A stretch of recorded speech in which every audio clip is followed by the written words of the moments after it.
Living together, working together, it's a huge topic. And as I was introduced by the chairman, I know that you have lots of questions about Islam and about the situation around the world. What I want to do is to come with this topic to the big picture that is necessary to have when it comes to our societies. I'm not going to talk about Islam. I'm going to talk about many issues that are universal, that are international. And from time to time, of course, I'm going to come with some references to Islam. But as to the questions that you may have about Islam today, this will come in the question and answer session. I think that if you have more specific questions, come to this.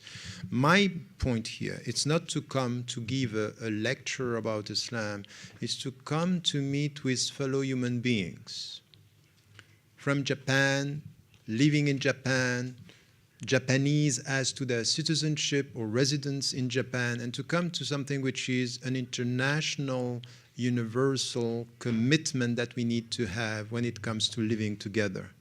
Because it's easy to say, difficult to experience. So this is what I want us to come. At the end, I'm not here to entertain you for 45 minutes.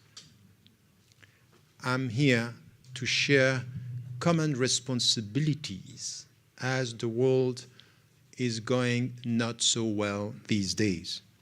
So it's really to come to our personal responsibility. So I'm very happy to have a full house, but it means also to get a personal sense of responsibility when it comes to our understanding of the discussion. As an introduction, I have three main points. Three things that I want to say as a prerequisite to the discussion or to the topic living together and working together. I'm not happy when we say, you know what, at the end we have to live together, as if we can live together in peaceful coexistence. That's not the way I look at it. Peaceful coexistence could be, I live with you, but I ignore you. Working together, we cannot work together if we ignore each other, or we have a peaceful coexistence, meaning everyone is in his community or her community with his or her people. No, that's not what I see as the future of our society. Now, when it comes to this, let us come with the very big picture. And you will see that it's a very big picture, but we are dealing with it every day of our life when we are watching TV and assessing what is happening in the world. So there is something which is a very simple thing to say, but it has and it should have consequences in our daily life. And the consequences that it has to have in our life, it's when we are saying, look, I'm coming from Europe. I was born and raised in Switzerland. I'm coming from Egypt as to my origin. My culture is Arab culture. At the beginning, I'm coming from this, but now I have a European culture. I have an Egyptian memory, and I have a diversity of identities. But there is one thing on which we have to agree, that there is one humanity, and we all have the same dignity and the same value.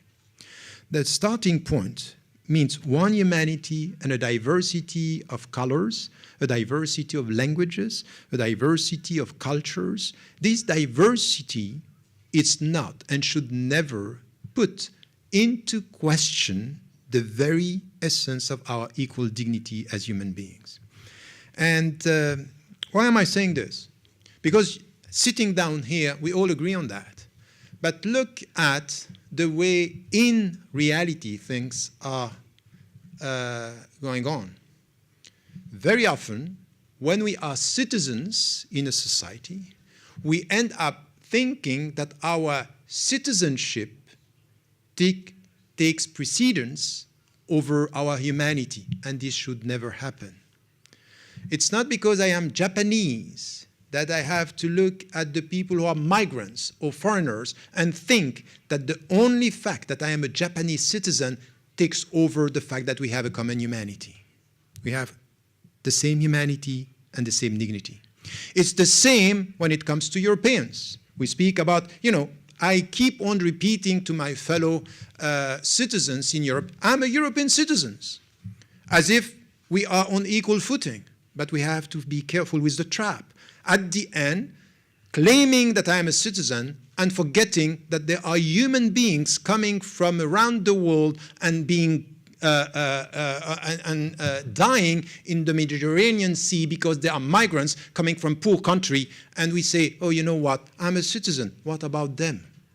Are they not human beings that we have to deal with them with the same dignity and the same humanity? So belonging to a society is good. Belonging to a society at the price of our common humanity is wrong. That cannot be the future. So we have to come to principles, say, look at the world today.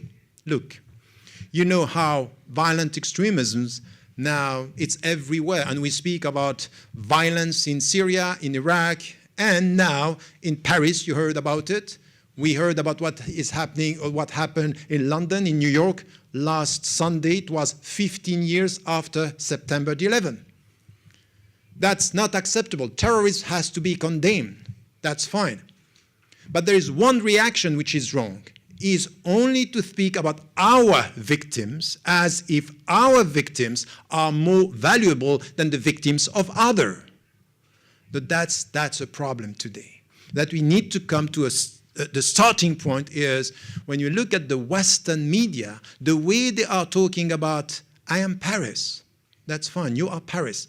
What about I am Iraq, I'm Damascus, I'm Baghdad, I'm Beirut, I'm in fact Bangladesh or even Tokyo. When the people are killed somewhere, we need to have this sense of the universal belonging to our common humanity.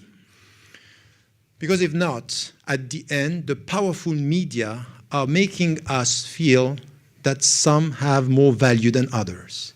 So every day, 150 people killed in Damascus, it's normalized.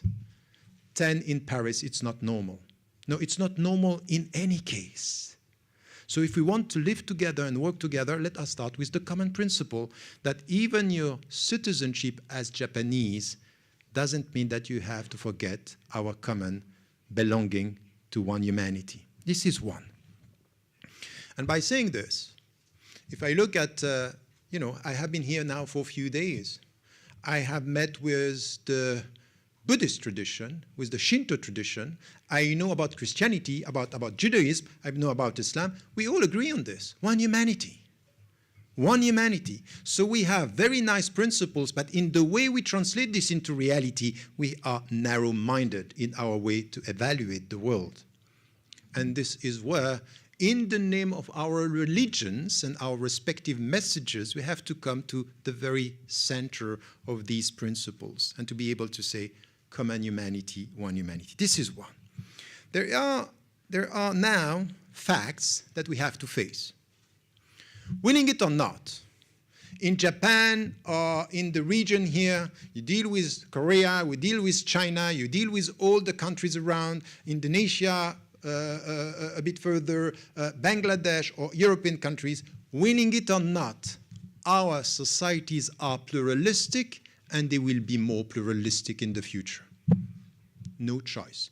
You might dream of a past where there were only Japanese in Japan, meaning the original understanding of who were the Japanese, the true Japanese people.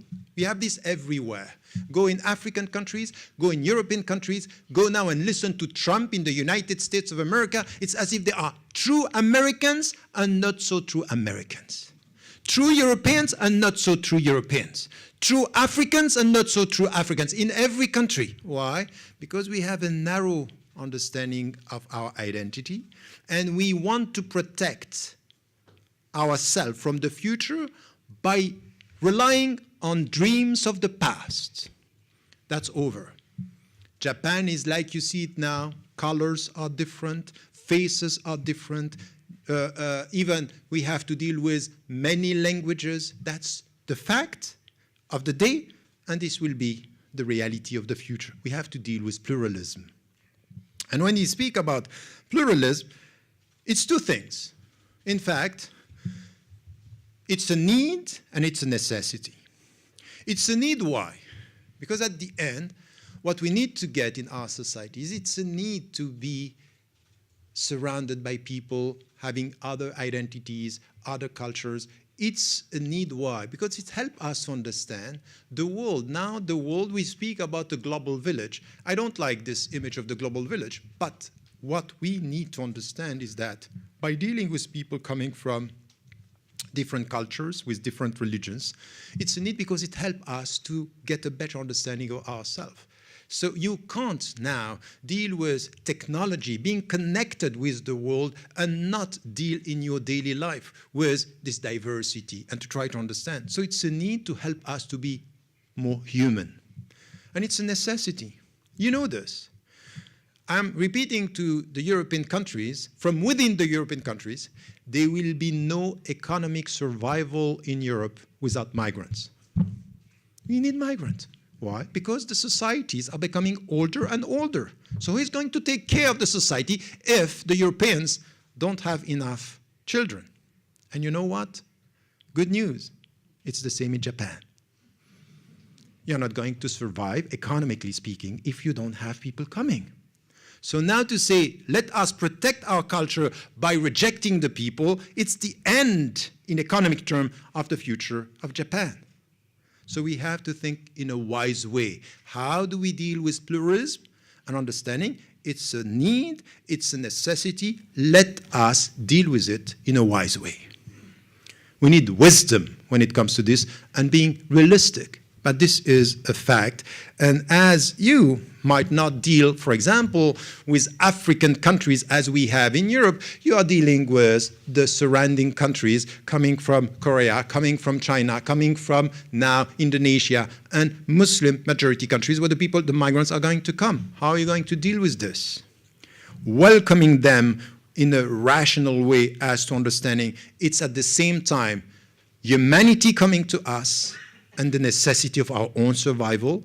This has to come with a political vision. And sometimes this political vision should go against the people's feeling.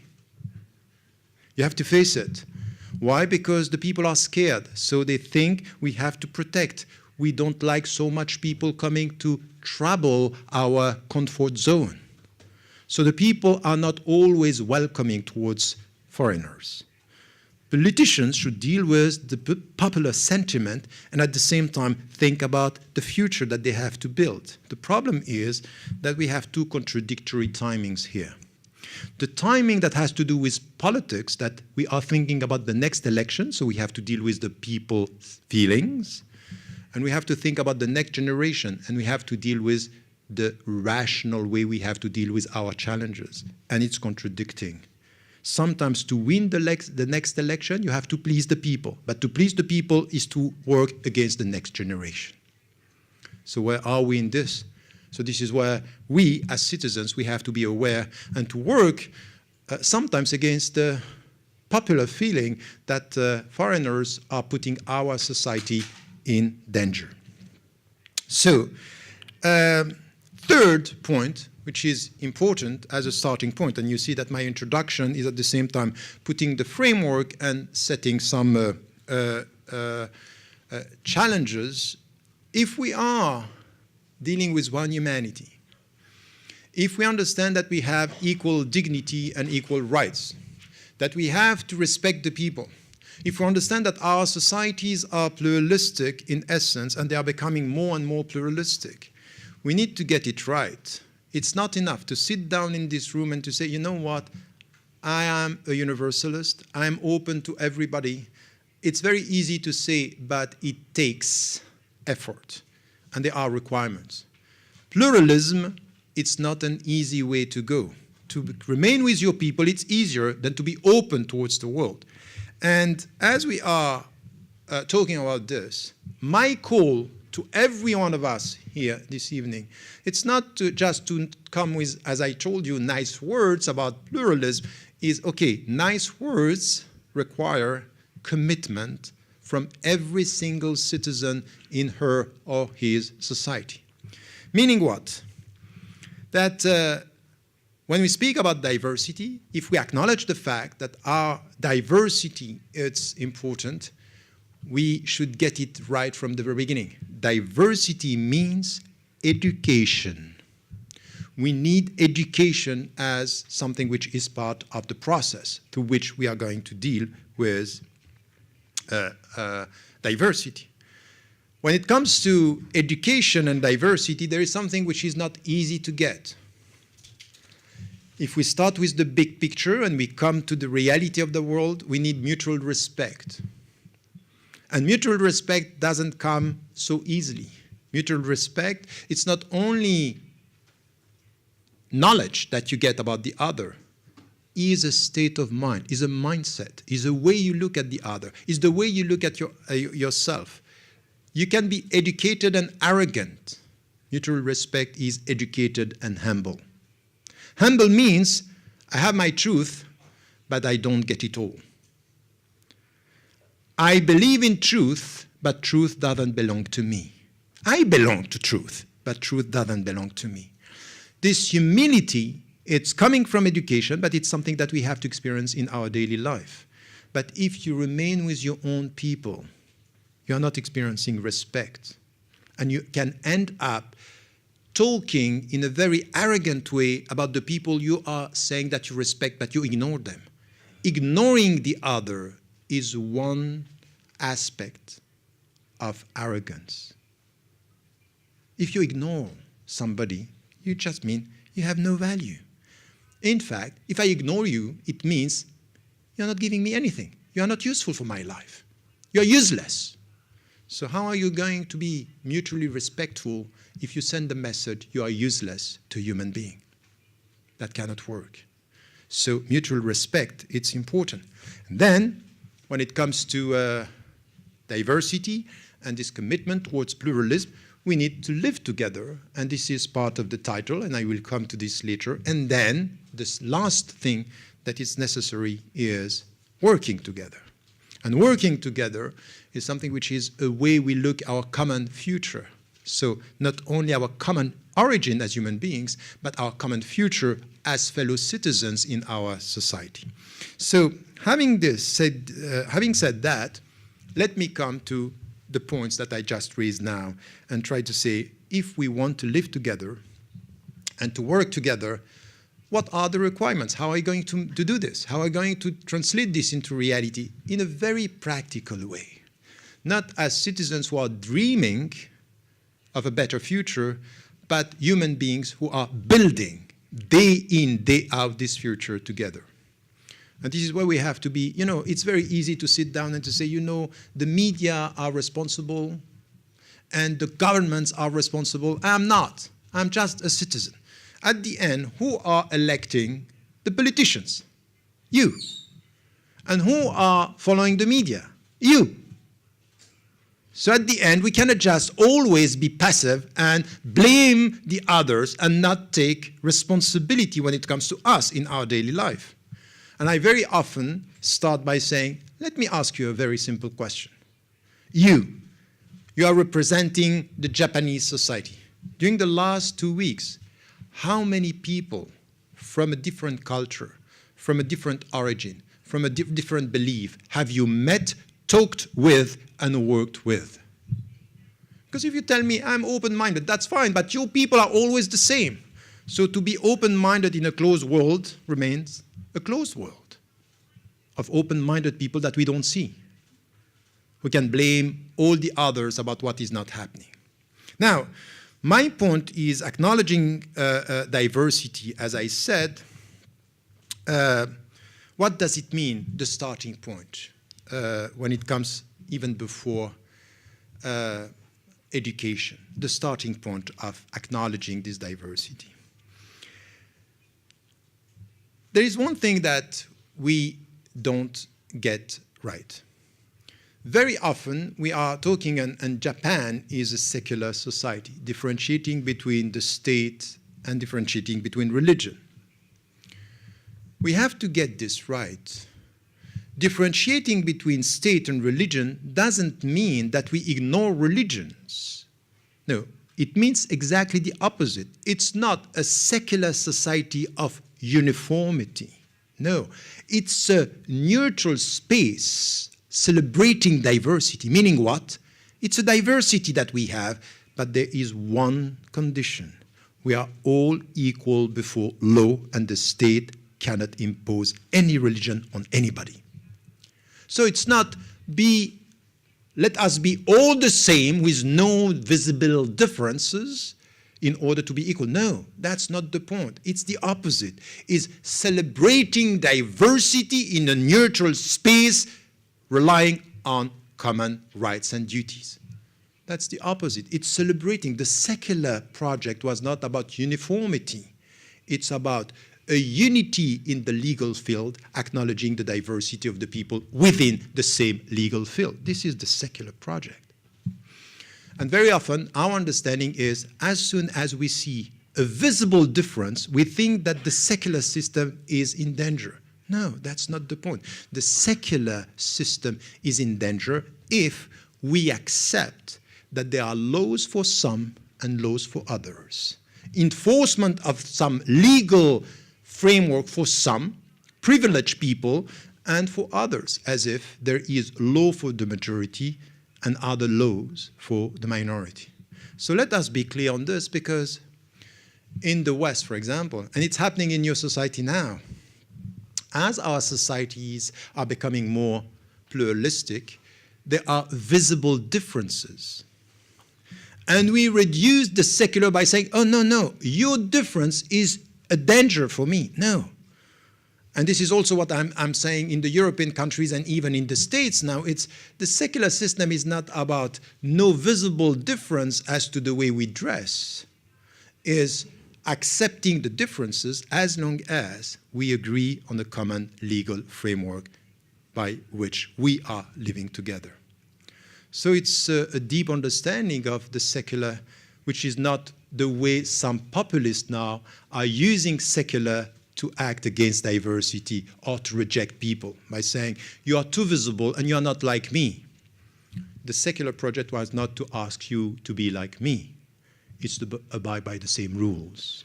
But you are who you are, and you believe in what you believe. So the secular is protecting our freedom, our respecting freedom, the way we think, the way we dress, and the way we move. If this is in danger, it's the whole secular project which is in danger, and it's used by populists who are saying, we're going to be good Japanese if we remain the same, and this uniformity in the way we think, in the way we dress, in the way we eat, in the way we speak, in all ways. But it's not the future of Japan. It's the end of the Japanese society, if we think like that. So this, it's important in our society, and more than that, this diversity has to be celebrated in a way which is helping us through the other, through the presence of the other, to get a better knowledge of ourselves. So the other is not a danger that is a threat to my own identity. He or she is helping me to think about my own identity. So the dynamic has to be based on mutual knowledge and the understanding that we have to go through this process, because once again, it's a process through which we get a deeper knowledge of ourselves through the interaction of the other.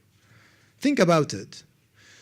For example, very often, as a Muslim, as a European Muslim, as a Western Muslim, it's the West living with people of other faith who, in fact, through their questions, help me to be better myself, to better understand who I am.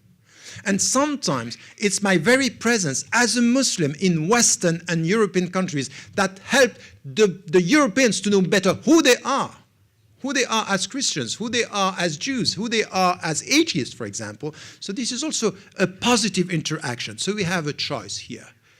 Clashes of differences, rejecting the other, or encounter of differences, helping each other to be better as to the knowledge of the self and better as to the knowledge of our respective values. That's very important. And as I told you, it's a mindset. And it comes from what? From what I said at the beginning. One humanity, a diversity, respecting the diversity within our humanity. You know, I wrote a book called The Quest for Meaning. This book is one of my preferred books, and it's the least read of my books. Because the Muslims, when they went and they read this book, they say, it's strange, it's not really Islamic. So for the Muslims, an intellectual Muslim should speak about Islam. And for the audience, people of other faiths or without faith, Christians and Jews and atheists, they read the book and say, oh, it's not enough Islamic. So on both sides, I have people expecting me to speak as a Muslim about Islam, which is problematic. But my point here was, in this book, to look at this big picture and to say, you know, when it comes now, and this is the first field on which we have to work, when it comes to education, the state school education that we are providing our children with, and what we are giving to the people, I think that we have really to reassess what we think is essential. Very often today in our school state system, we are trying to give them the knowledge that is helping them to be efficient. When it comes to the know-how, when it comes to technology, when it comes to languages, so you need to get English, by the way. It's an international language. Japanese is good, English might be better, or as good as Japanese. And then you need to get a sense of technology, know-how, be pragmatic. That's all fine. But at the end, if our schools are giving us the tools to be efficient in practical terms, how are we going to deal with humanity? So what is the measurement of success in your life? The money you get or the humanity you develop? What is the measurement? That's a deep question. So this is why in this book I say you have to reconcile our children in schools with 4 disciplines. The first is history. Because our technology now is very fast. We get the information. You know, we are trapped in words. You know, all of you in Japan, your technology is a very, very high technology. You are all connected. Does it mean that you are communicating? Connections, it's not the same as human communication. Human communication is not to be behind your screen and sending messages. Is face-to-face, is feelings, is taste, is emotions. This is the true communication that we are talking about. But when it comes to technology, time is running very fast, flying, and we know that time is flying more and more. And because time is flying, we have a very short memory when it comes to our technology now. We are forgetting very, very quickly. We need to reconcile our children with history, a sense of history, memory, what happened. You know, the Second World War is around the corner. To forget about what happened, to forget about the dynamics, it's dangerous. If you have no memory, you are a dangerous citizen. You don't get the sense of what happened, and then you are going to repeat exactly the same mistake. So now we are talking about things, and we don't teach history the right way. It's a neglected discipline. Now, we are living in a pluralistic society. So if you are living in a pluralistic society, we need to have courses and teaching about the diversity of religions and spiritualities, something. I'm not talking about catechism. I'm talking about the knowledge of religions. Religious illiteracy in our society, it's a danger. Why? Because if you know nothing about religion, don't tell me you are free. You know why? Because the equation is clear. Ignorance is the opposite of freedom. Ignorance is a jail in itself. So if you ignore religions, how are you going to live with people who are saying, I'm praying, I'm believing, I don't believe? We need to get a sense here. So we need to have teaching about religions.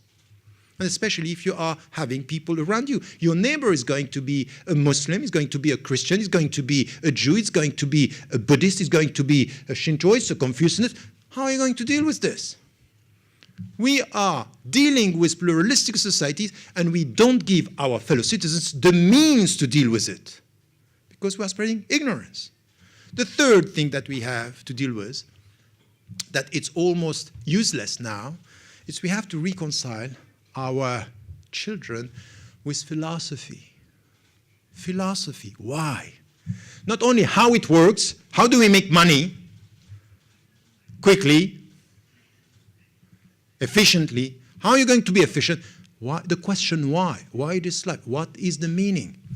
I have been, traveling during the last 4 days, and it's as if you deal with a very, very industrialized. You are in the streets in Tokyo. It's going very fast. Everything gets. By the way, it's a kind of an American way of life that is Japanized. You are quite good in Japanizing the American way of life. But still, Starbucks is American. You are good on this. And you go there. And then you go to temples, shrines. You look here, even here, in this, you look at the environment, nature around. It's another world.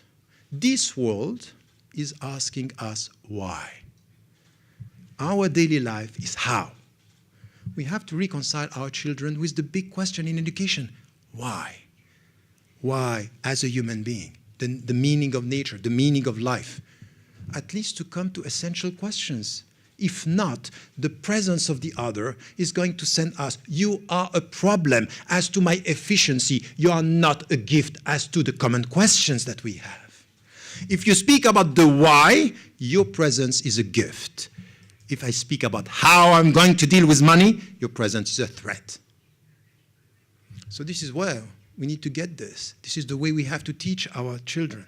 And then there is one thing which is lost in this. You're not going to have the highest mark if you are interested in arts and culture. Teaching arts, teaching beauty, teaching aesthetic, not only teaching the way you are going to be efficient with your job, with the money, with the salary, the sense of beauty, the sense of art. For example, the Japanese, in the way you are dealing with nature, in the way you are dealing with artistic production. This is what we also have to teach because, for example, I was born and raised in Switzerland and in French culture. Poetry, the sense of this beauty, it's so much. Culture is about this.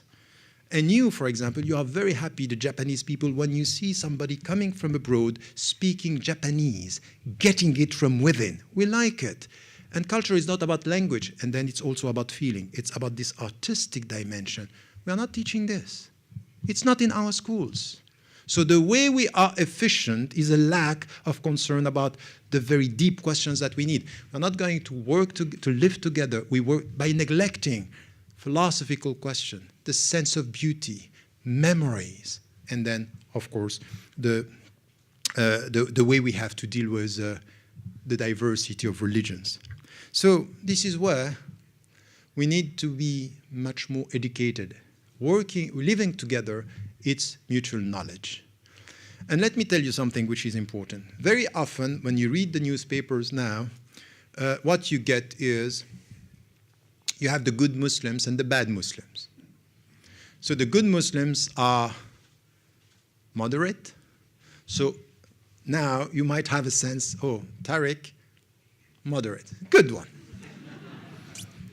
And there are the bad Muslims. It depends sometimes on the bit that they can have or the way they dress or the way they think. Let me tell you something which is important in our education. You start to respect me the very moment you understand that my universe of reference is as complex as yours. It's not about good and bad. There are many ways of being a Muslim. There are many ways of being a Shinto, many ways of being a Buddhist, many ways. And it's not because the people don't think like you, they are bad. We can now have a sense of this complexity. We also have to reconcile ourselves with a sense of complexity. So the people who are good are not only the people who think like me or are like me. So this is also something which is very important in the way we have to deal with education and the way we have to celebrate diversity. In any secular school, if there is no teaching about diversity, if there is no teaching about this sense of pluralism, we are working against our own objectives. You can have diversity managed by promoting ignorance of this diversity. It's not possible. If you don't manage diversity out of your minds, we'll get it out of your emotions. The emotions are going to respond to anyone who is perceived as a danger, while reason could help us to say, no, it's not like that. We have to be wise, we have to understand. Now, as I said, mutual respect, it's important, and mutual respect, as I told you, it's this understanding that you are as complex as I am. So this starting point in our daily life. By the way, get me right here. It's a call to everybody here, to anyone in this room. So yes, okay, about your education. Now maybe your education is behind you. What are you doing in your daily life to get a sense of this education, educating yourself about the others and about yourself? Because very often you are scared of the other when you don't have a deep understanding of who you are yourself. So adding to this, that the mutual respect has to do with something which is necessary now. We need to reconcile, and we need to come to something which is very simple: communication. We have to communicate more, to talk to one another. We had two meetings, one in Kyoto and one this morning here in the House, International House of Japan, about interfaith dialogue. And I repeated one thing: it's that in communication, we need to learn again to listen, take time to listen to what the people have to say. So, for example, you can be against violence, and I am against violence. But you have to listen to the reasons people are telling you, I'm going to be violent, I'm going to react to what you are doing. It's not to justify their violence, but to understand does it mean that you justify. To understand is to try to understand the reasons why the people are behaving like this. So when the people are saying, when my people are killed, you don't care. You only care about your people, and now I'm going to tell you, I'm going to kill you there to show you what it means to be killed. You can say they are crazy. They are not so crazy. They might be wrong, but they are not crazy. They are telling you the way you react to international injustice is unjust. Because you don't care about the human rights the same way you care about them in your country, the same way you have to care about them, for example, in Syria. When the people, I was once visiting Egypt, and I was against the violence in Egypt, and once somebody came and told me, I'm going to tell you why now I don't want to talk to this government. Because what they did is that the military came in our mosque, killed our imam in front of us a Friday. And it means for me that this man who was so moderate, they killed him. So now I'm going to retaliate. He's wrong in the way he's going towards violence. But I need to understand from where he's coming. If we want to find solutions, we need to understand what are the reasons the people are behaving in such a way. George W. Bush, just after September 11th, said, you are with us or against us. And my response at that time was, I'm sorry. I'm against them, and I'm against you. Because the way he was launching this war on terror was just terrorizing the people and, in fact, using it for other reasons and other interests, not understanding why the people say, these people are against our values. No. They are against the way you are using your values and acting against your values. In fact, they are against your own contradictions. You speak about human rights, but you don't care about the rights of some people. So we have to get this also as something which is part of the mutual respect when it comes to dialogue. And as I said, it also has to do with getting a sense of mutual respect through dialogue, through mutual knowledge. We have a saying in the Quran saying that God created us as one humanity, and he made us tribes and nations in order for us to know each other. So this diversity of cultures has a requirement: know each other. That's the starting point of mutual respect. And by the way, I don't know if you know Karen Armstrong. Karen Armstrong once was saying, you know, people are talking about tolerance and accepting. You, as Japanese or as Japanese citizens, would you accept somebody who say, you know what, I accept you. I tolerate you. You want to be respected. I'm not expecting from the people to accept me or tolerate me. I want mutual respect. So mutual respect is more than tolerance. Tolerance could be arrogance. And I tolerate you. Who are you to tolerate me there first? We are equal human beings. So mutual respect is part of the discussion here, which is important.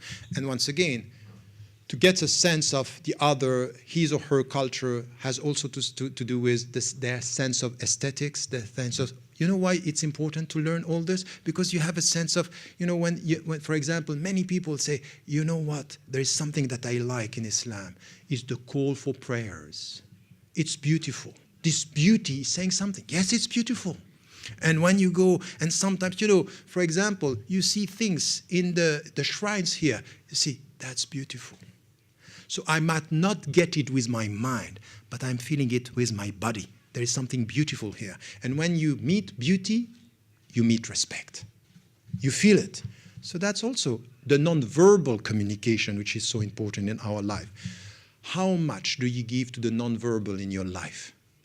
When it comes to not in your affectionate life or in your loving dimension. So it's always nonverbal, but with the other. So sometimes you have to be as loving towards culture as you might be with your husband, your wife, and your friends. So this is mutual respect. There is also now this dimension of living together. And in living together in our societies, we have to be quite clear that if we want to live together, for example, in the Japanese society, and I kept on repeating this in the West, in the United States of America, in Europe, but also in Muslim-majority countries, there is a frame that we need to get. We cannot live together in a chaotic way. We need to have rules. So there is something here which is important, is that the rules of the country are the rules that we are respecting. So, for example, there are laws and there is a legislation that we are respecting. And when it comes to the great majority, look, even now when I'm dealing with people in Europe, or governments around the world, in the States or European countries, they all say, we don't have a problem with the huge majority of our citizens and our residents. They are abiding by the law of the country. So living together is to abide by the law of the country, that we acknowledge that this is, for us, the framework. That's essential. It doesn't mean that all the law are right or enforced in the right way. For example, I abide by the law of the United States of America. The law, the Constitution, the First Amendment is great. The way it's enforced is not so great. Because when you are a black, poor American citizen, the way you are treated has nothing to do with equal rights and equal opportunities. You are discriminated, and you heard about the movement now in the States called Black Lives Matter, saying we are targeted by the police that is normally here to protect us. They are targeting us. And if you are poor and black in the United States of America, you are 5 times more likely to go on death penalty than if you are white and rich. Why? Because the American system is based on money. The money you give to the lawyer is going to protect you from death penalty. For the poor black people, it's not the same. So the texts are great. The enforcement, not so great. So we have to be cautious that by abiding by the law, we are dealing also with the way we deal with the enforcement. Not only this, when I said this once, I was in South Africa. And I said, you abide by the law of the country. This is the way we are going to live together. And I had somebody who was with me who said, I might disagree on this. Because the law of our country for a while was that there are rights for the white people and rights for the black people. This was the apartheid system. And so if you tell me that I have to abide by the law, it means that I have to accept this. I said, he is right.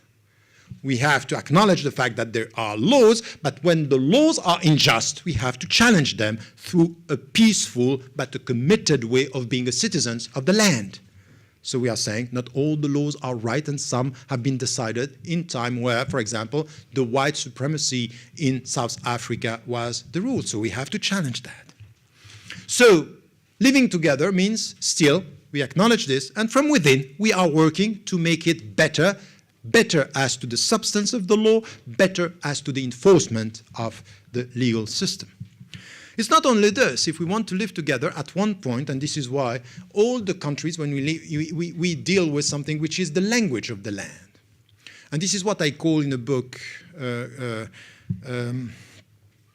what I believe, I call the 3 L's.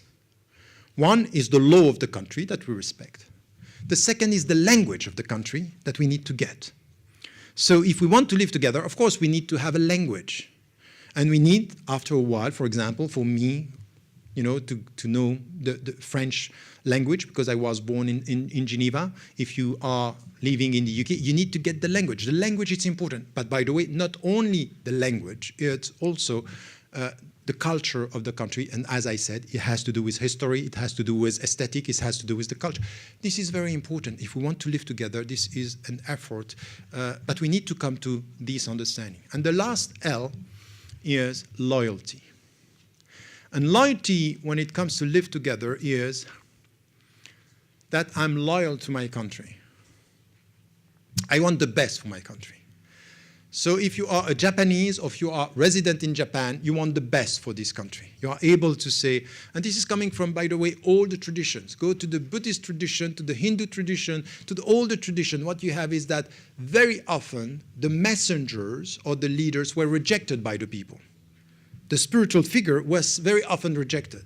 But they got something which was very important. My sense of belonging to you means that even if you reject me for the bad reasons, I'm going to serve you for the good reasons. You are my people. Look at the Christian tradition, the Jewish tradition, the Muslim tradition, but also when it comes to even the Buddhist tradition, people saying, my people, I'm serving you. A sense of loyalty means I'm going to serve this community. I'm going to serve this society. And you know what it means? Living together is, don't ask me where I'm coming from. Ask me where we are heading together. This is loyalty, that I want the best for this society. I'm always taking as an example, soccer or football.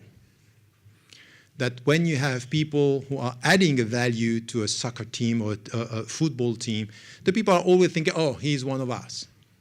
So, you know Zinedine Zidane in football.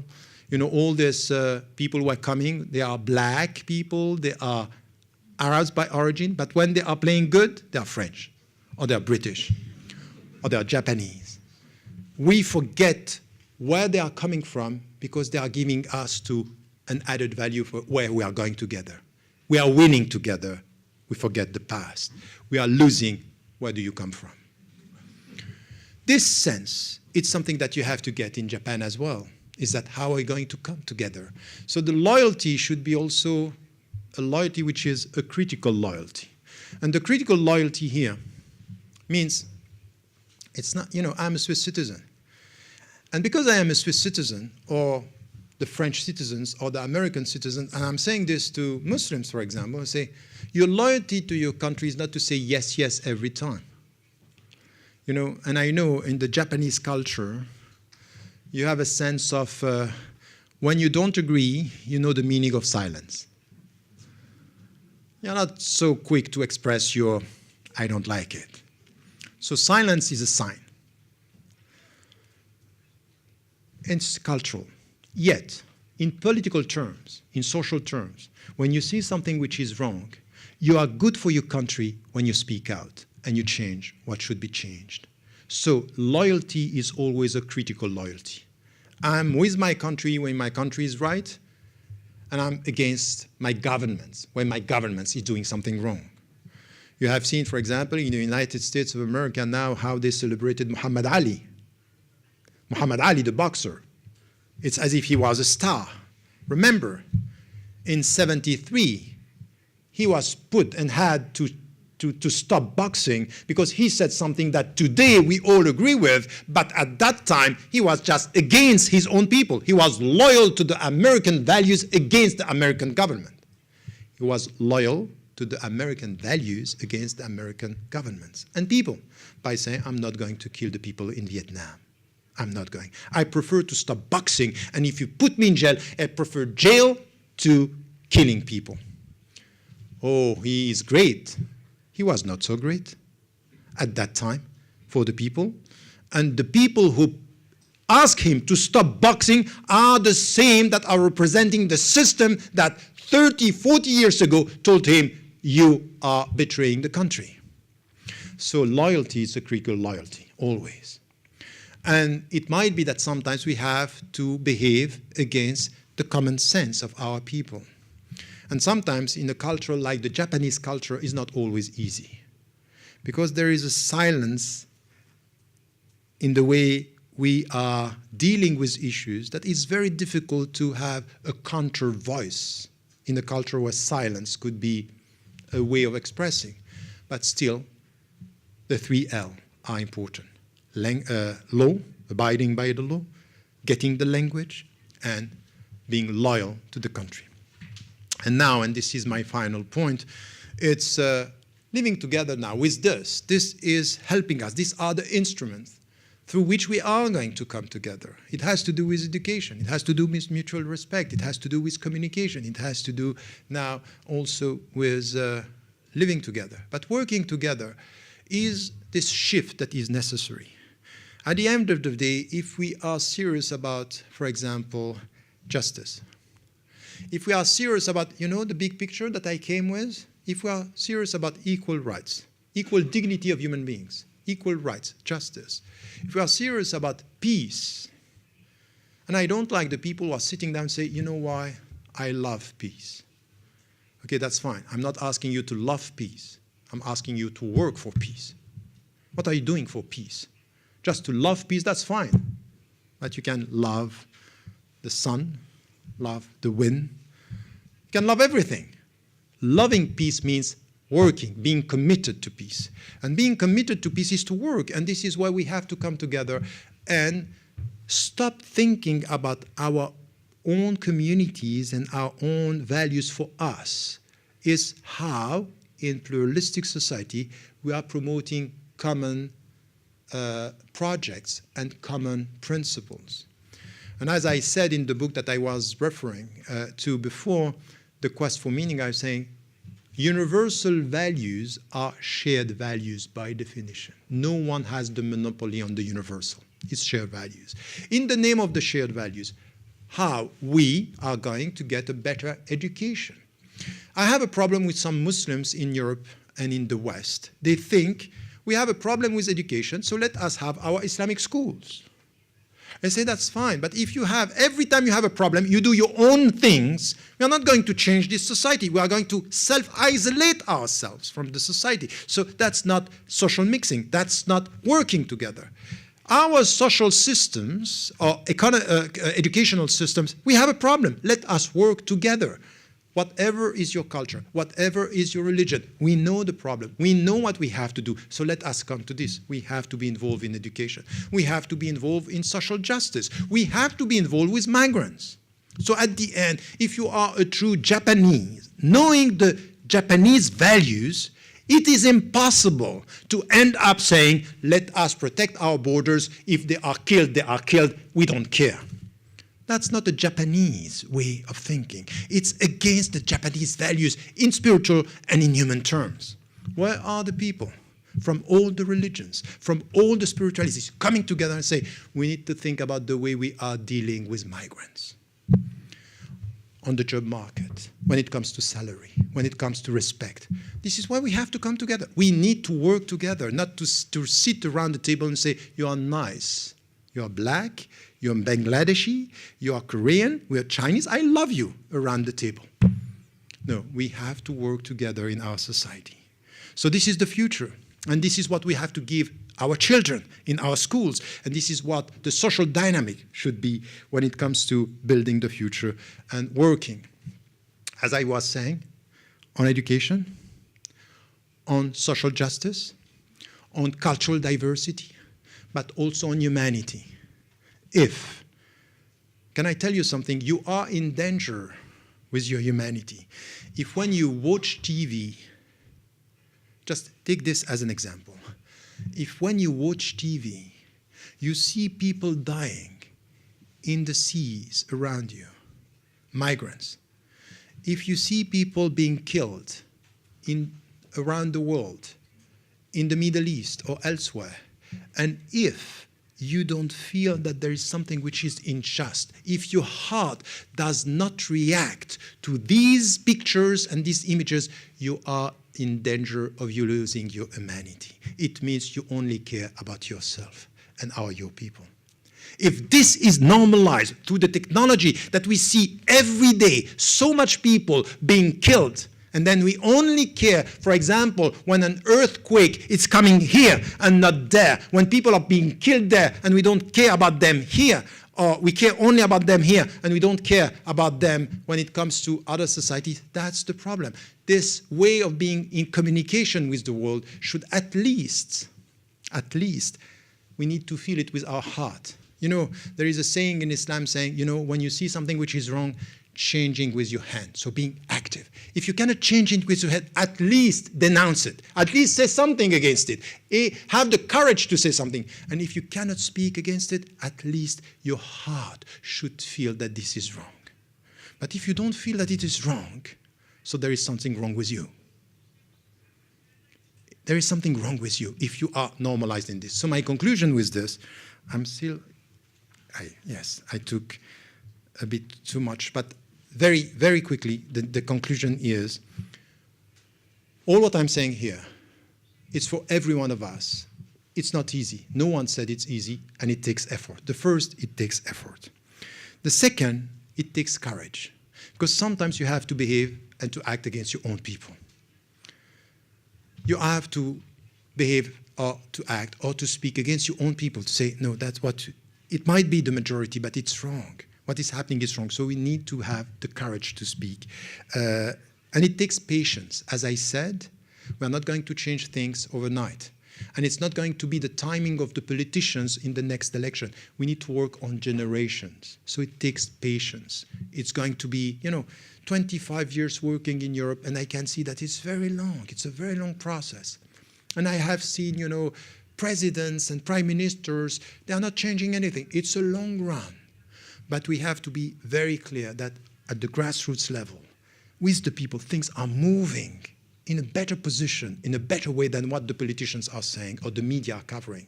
We are lacking having positive stories about what is done. So it takes patience and perseverance, courage, and as I said, wisdom, it's important. We have to be wise with the people. And as the chairman said this morning, because I said we need to have wisdom and courage, and say the problem is that many people are courageous but not wise enough. And the wise sometimes are not very courageous. So some of you might think that they are full of wisdom. We are waiting for your courage. And those of you who think that they are courageous, sometimes we say, if you can be a bit more wise or wiser, it could be good for all of us. So, and then also, and this is my last point, we need creativity. We need to be more creative in the way we are dealing with issues, not to repeat. We need memory to know how to deal with history, but we need to be creative in new ways of dealing with the means that we have now. Social, we are all complaining about the media that we have, but how and why are we not more effective in the alternative media now with all these social networks that we have? We need to be creative with our own children, with our own ways of dealing with new issues. There is a lack of creativity in the way we look at solutions now, and this also could be part of our commitment to living together and working together. Thank you.